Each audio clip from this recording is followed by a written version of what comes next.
Next up, when people hear the name George R.R. Martin, most obviously think of his Game of Thrones series. However, he's done more than just that, including a children's story called The Ice Dragon, which Warner Brothers will now turn into an animated feature film with Martin on board as a producer.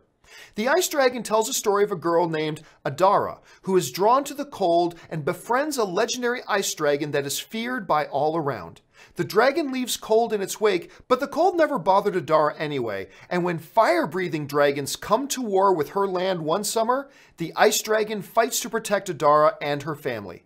It's important to note that this story has absolutely nothing to do with either Game of Thrones or the world of Westeros, and is its own standalone story. So, the question is, will people be interested in seeing a George R.R. Martin produced animated film that isn't Game of Thrones related? And the answer to that question is, well, it really all depends if it looks any good. I mean, look, the story sounds fine. It actually sounds like a nice, whimsical, fairy tale kind of adventure.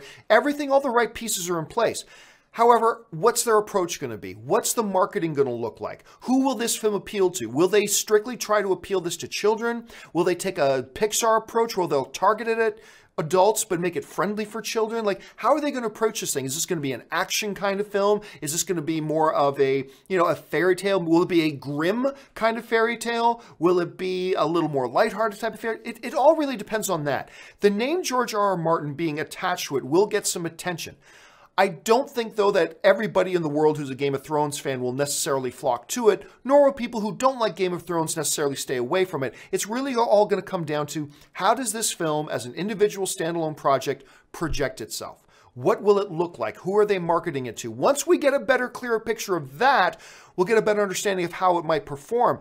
Until then, though, yeah, like I said, all the right pieces seem to be in place to put something kind of compelling together. Let's see what they do with it. And finally, as hard as